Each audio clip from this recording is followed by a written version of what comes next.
بسم اللہ الرحمن الرحیم۔ یوٹیوب چینل اسلامی پوائنٹ کے تمام سامعین کو السلام علیکم۔ نئے آنے والے تمام سامعین سے گزارش ہے کہ ہمارے یوٹیوب چینل کی پلے لسٹ کی آپشن میں جا کر Islamic history till the establishment of Pakistan کی پلے لسٹ کو سلیکٹ کیجئے، جس میں آپ حضرت محمد مصطفیٰ صلی اللہ علیہ وآلہ وسلم کی پیدائش سے لے کر قیام پاکستان تک ہونے والے تمام اسلامی واقعات سن سکیں گے۔ یہ مرحلہ وار ویڈیوز ہیں، باقاعدگی کے ساتھ اسلامک ہسٹری آپ تک پہنچائی جا رہی ہے۔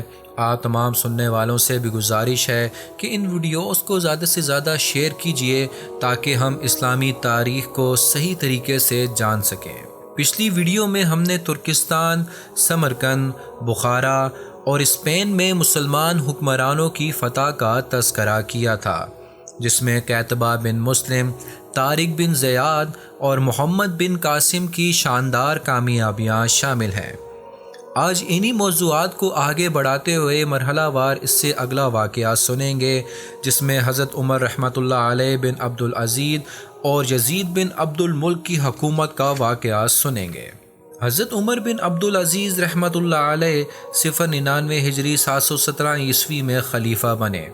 ہم نے انہیں حکمران کے بجائے خلیفہ لکھا ہے۔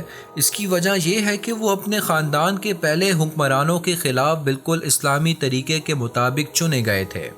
چنانچہ وہ کسی بادشاہ کے بیٹے نہ تھے، بلکہ انہیں اس لیے حکمران بنایا گیا تھا کہ وہ اس زمانے میں سب سے زیادہ نیک اور سب سے زیادہ قابل تھے۔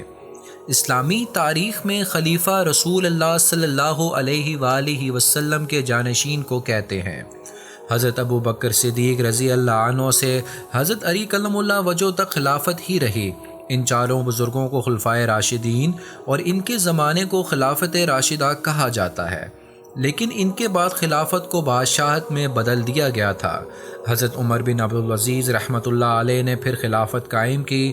حضرت عمر بن عبدالعزیز رحمۃ اللہ علیہ نے خلیفہ بننے کے بعد جو اچھے کام کیے، شاہی خاندان کے لوگوں نے جن بڑی جاگیروں پر قبضہ کر لیا تھا وہ سب واپس لے لی، یہاں تک کہ اپنی بیوی کے وہ زیور بھی بیت المال اسلامی خزانے میں جمع کرا دیے جو ان کے والد عبد الملک نے انہیں دیے تھے۔ حکومت کے ان افسروں کو ان کے عہدوں سے ہٹا دیا گیا جو لوگوں پر ظلم کرتے تھے۔ شان و شوکت کے سارے سامان ختم کر دیے، سادہ زندگی اختیار کی۔ عیسائیوں اور یہودیوں اور دوسری قوموں کے لوگوں کے ساتھ پورا انصاف کرنے کا انتظام کیا، غرض ایسا امن و انصاف قائم کر دیا کہ غریب سے غریب اور کمزور سے کمزور آدمی کو بھی کسی قسم کی تکلیف نہ رہی۔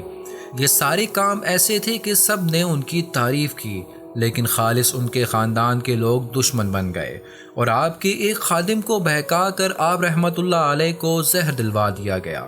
آپ نے صرف 2 برس اور 5 مہینے حکومت کی۔ 101 ہجری 719 میں آپ کا انتقال ہو گیا۔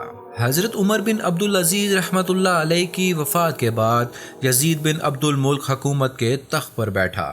اس نے کوشش کی کہ جس اچھے طریقے سے حضرت عمر بن عبدالعزیز رحمۃ اللہ علیہ نے حکومت قائم کی تھی اس کو اپنائے رکھے، لیکن اس کوشش میں کامیاب نہ ہوا۔ خاندان کے لوگوں نے مجبور کر دیا کہ وہی بادشاہت کے طور طریقے اپنائے جائیں۔ یزید بن عبد الملک نے صرف 4 سال اور 1 مہینہ حکومت کی اور اسے زیادہ تر ان لوگوں سے لڑائیاں کرنی پڑیں جنہوں نے اپنے علاقوں میں بغاوت کی۔ یزید بن عبد الملک نے اپنے سب مخالفوں پر قابو پا لیا، لیکن موت نے اسے زیادہ دن دنیا میں رہنے نہ دیا۔ بننے سے پہلے اس نے اپنے بھائی ہشام بن عبد الملک کو اپنا جانشین بنایا۔ ہشام بن عبد الملک خاندان بنی امیہ کے بہت کامیاب حکمرانوں میں گنا جاتا ہے۔ اس کے زمانے میں بھی بغاوتیں ہوئیں، لیکن اس نے سب دشمنوں پر قابو پا لیا۔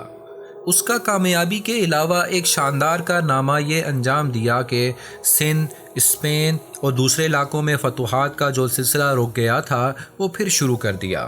سندھ میں محمد بن قاسم رحمۃ اللہ علیہ کے بعد حالات بہت خراب ہو گئے تھے۔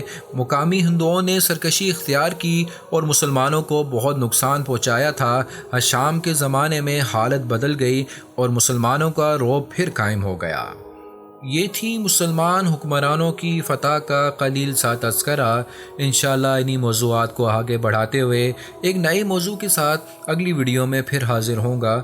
مجھے دیجیے اجازت۔ اللہ حافظ۔